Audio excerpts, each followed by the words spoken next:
वहिनी, माझ्या बायकोने तुमच्यावर एवढा विश्वास ठेवला आणि तुम्ही तो विश्वास पायाखाली चिरडून टाकला। मी हे कधीच विसरणार नाही ताई।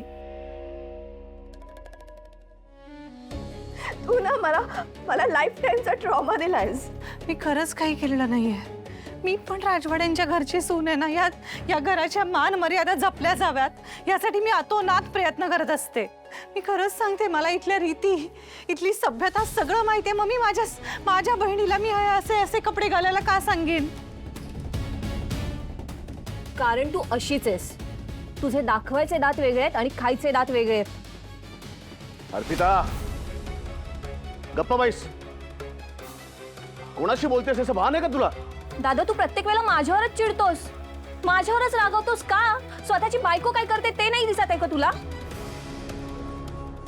बघ जरा सुष्मिताकडे बघ ना, बिचारी किती मोठा विश्वासघात केलाय तिचा स्वानंदीने। स्वानंदीने ना आज खरं तर रंग दाखवलेच आहेत। या ड्रेस पेक्षा ना मोठा पुरावा काहीच नाहीये। राजवाडे, हो मी खरंच स्वानंदी मॅडम, तुम्हाला काहीही बोलायची गरज नाहीये।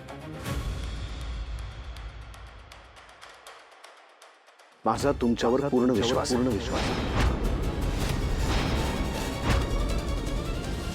काय बोलतोयस दादा तू?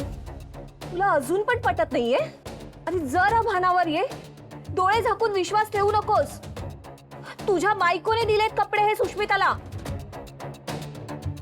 स्वानंदीचा प्रॉब्लेम काय माहितीये? सगळ्यांचं अटेन्शन आहे ना फक्त आणि फक्त तिलाच हवं असतं।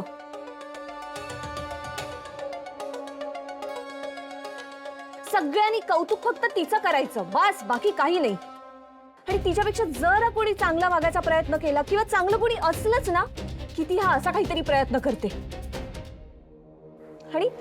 आणि आज पण असंच झालं।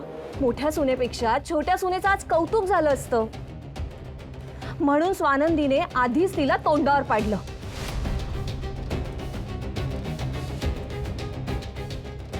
अर्पिता, तू ना खरंच इमॅच्युअर आहेस। तू स्वानंदी मॅडम आणि सुष्मितामध्ये कम्पेअर करतेस? अगं, स्वप्नात सुद्धा कोणाचं वाईट व्हावं असं विचार केला नसेल स्वानंदी मॅडमनी। वेळ काळ काहीही न बघता त्या घरातल्या माणसांसाठी प्रत्येक वेळेस धावून गेल्या, त्यांना न्याय मिळवून देण्यासाठी।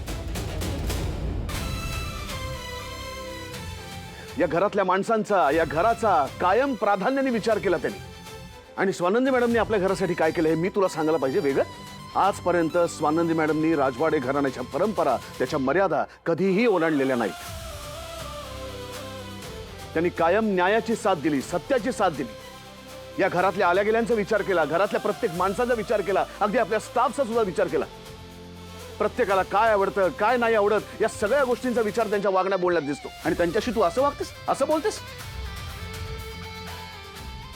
आणि तुम्ही काहीही म्हणालात तरी माझा स्वानंदी मॅडमच्या वागण्यावरती आणि बोलण्यावरती पूर्ण विश्वास आहे। नेमकं काय घडलंय परिस्थितीत मला माहित नाही, पण स्वानंदी मॅडम बोलतात ते खरं बोलतात हे मला माहिती आहे। आणि म्हणूनच या बाबतीत माझा त्यांच्यावर पूर्ण विश्वास।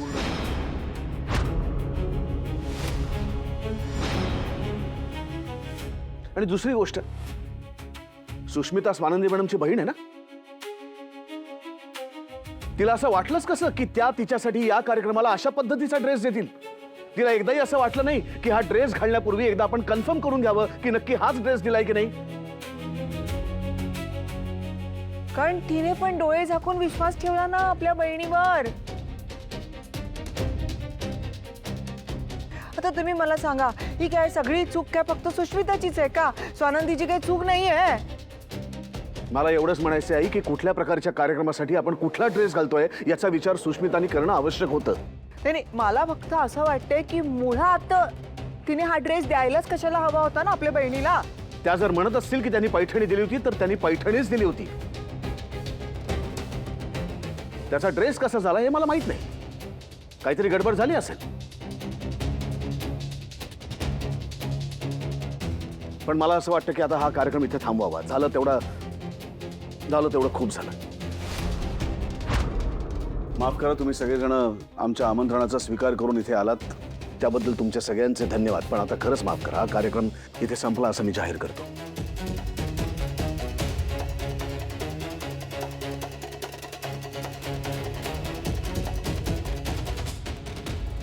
आधी माझ्या भावाचं पहिलं लग्न मोडलंस, आता रिसेप्शनला डाग लावलायस. हे मी कधीच विसरणार नाही हं. आयुष्यभर लक्षात ठेवी. अर्पिता बास, आता गप्प बास. आता माझा फार अंत पाहू नकोस हं तू. जा तू तुझ्या घरी आता. याला काय अर्थ आहे समर? सतत आपला राग काढायचा अप्पीवर. आता आनंदीची चूक झाली तर झाली ना. तिला काहीतरी कधीतरी बोल की. सारखं आपलं माझ्या मुलांवर डाफरायचं. काकू, त्यांची काहीच चूक नाहीये, त्यामुळे त्यांना बोलण्याचा काही प्रश्नच येत नाही. चूक कशी नाही हं, जेजू? ही चूकच आहे ना ताईची.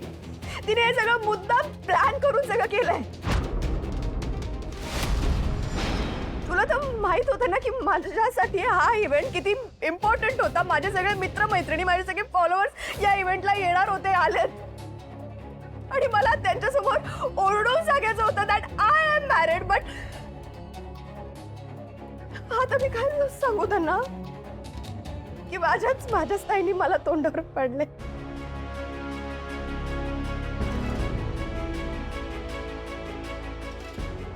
मी विसरणार नाहीये ताई.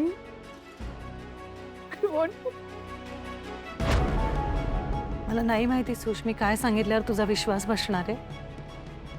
पण मी पुन्हा पुन्हा तेच सांगेन आणि किती वेळा सांगेन की मी तुला साडीच दिली होती, पैठणी दिली होती तुला आवडेल अशा रंगाची. हा ड्रेस कुठून आलाय मला माहित नाही. पण ह्या सगळ्यानंतर जर मी तुला खोटी वाटत असेल तर ठीक आहे, मी मग हरले मी.